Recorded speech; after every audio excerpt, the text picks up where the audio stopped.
Welcome to Government in Action, a weekly program giving insight into the projects and events occurring around the country as the government works to advance its development agenda for the good of all Guyanese. I'm your host, Jasmine Payne. On this week's episode, we turn your attention to the Green Bartica initiative, a project implemented to transform the new town into a green, clean, and pristine municipality. This welcome transformation is in line with President David Granger's plan to transform Guyana into an environmentally friendly nation with producers and consumers of green energy and a green economy. In a short while, Bartica will be ceremonially declared a town as the government fulfills a 179-year ordinance made by the then British government. Bartica will be the capital center of the Cuyuni-Mazaruni region, and its development will be driven through green, sustainable, and environmentally friendly initiatives. This is the vision of President David Granger, a vision that he intends to be implemented in all the towns across Guyana, with Bartica as the flagship of this new development thrust. The Green Bartica Plan falls within the Green Economy Initiative, an expansive plan that seeks to transform Guyana's development pathway on a low-emissions track.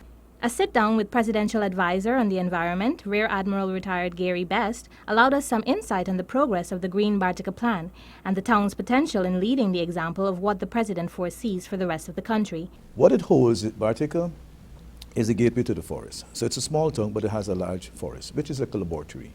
So within the forest, within the township, we have an opportunity to create living spaces that are eco-friendly.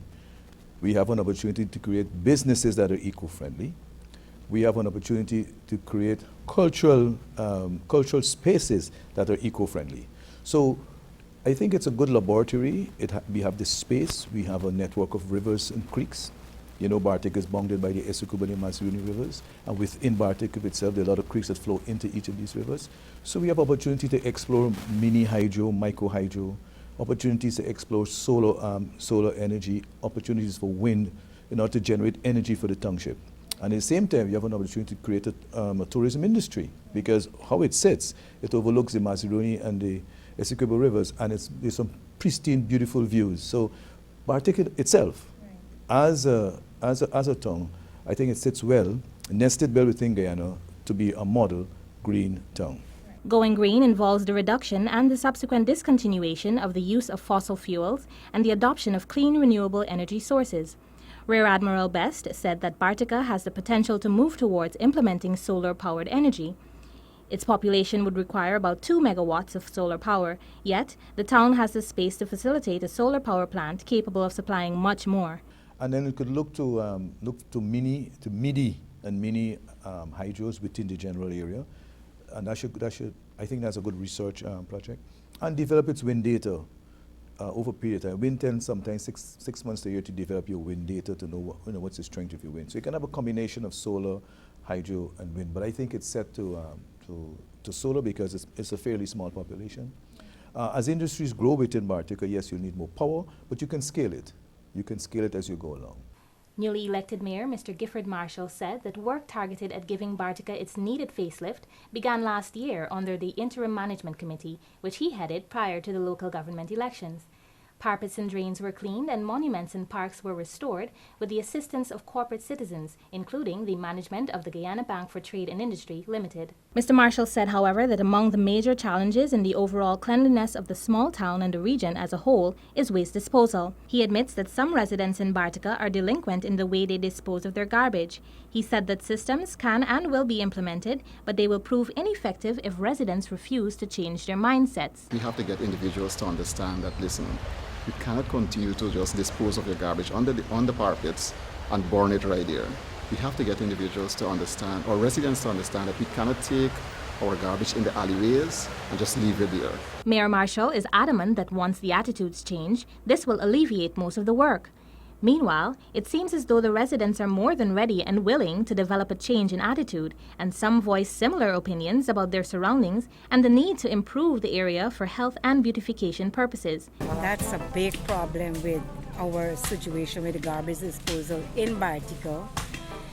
It's been like a life sore from years to years, and there's where the traffic, the bus, we have to pass there every day to go to Bartica and come back, and it's disgusting.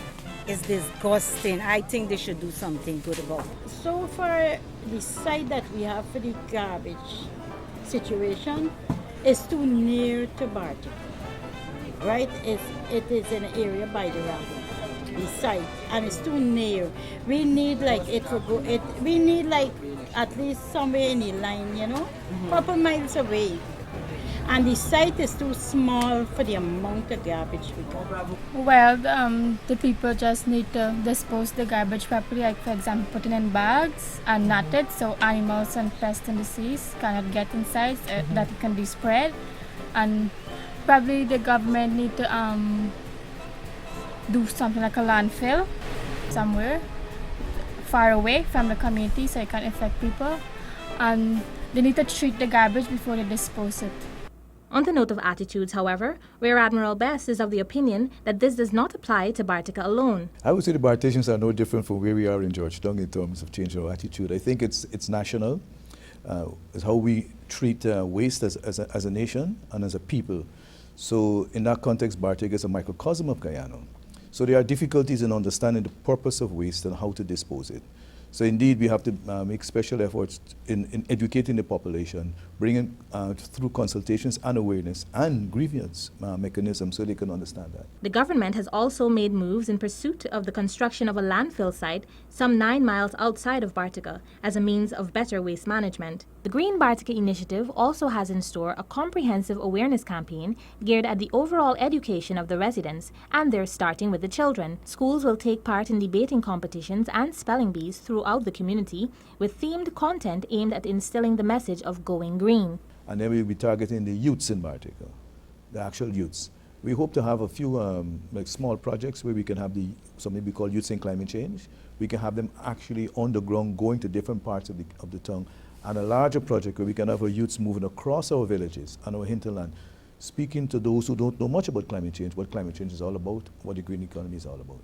So we're hoping to train a few hundred youths in the country to go out into the various communities to speak about what climate change is all about, what the green economy is all about, and to have some practical solutions for some of the problems people may have on the ground when they go out there. With the youth involved with helping to promote a green economy in their beloved Bartica, then the attitudes that some feel are hard to change may very well be on their way to being transformed in the future. But even with all the efforts to move toward a sustainable economy, His Excellency President David Granger has expressed his disappointment that the country is not where it should be as regards utilizing various types of renewable energy. Well, by this time, within a year of being in office, we had hoped that maybe Bartica could have been a model green town, displaying the various types of renewable energy, wind power, solar power, biogas, and maybe water power, and there are like 100 sites in Guyana that could generate some form of hydropower.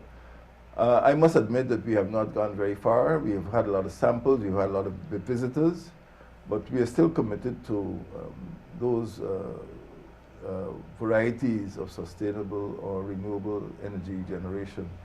And I'm a bit disappointed there because at this point in time we should have been able to, for example, have more wind chargers, particularly along the coast and in the hinterland.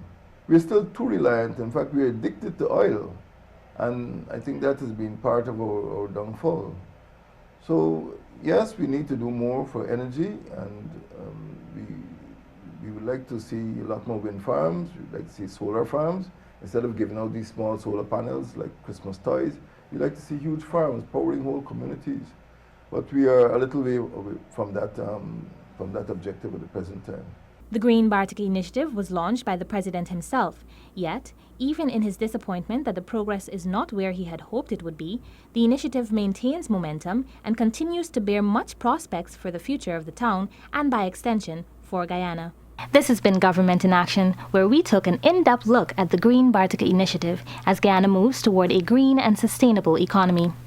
Join us next time, where we will take a look at the preparations for the celebration of Guyana's Golden Jubilee.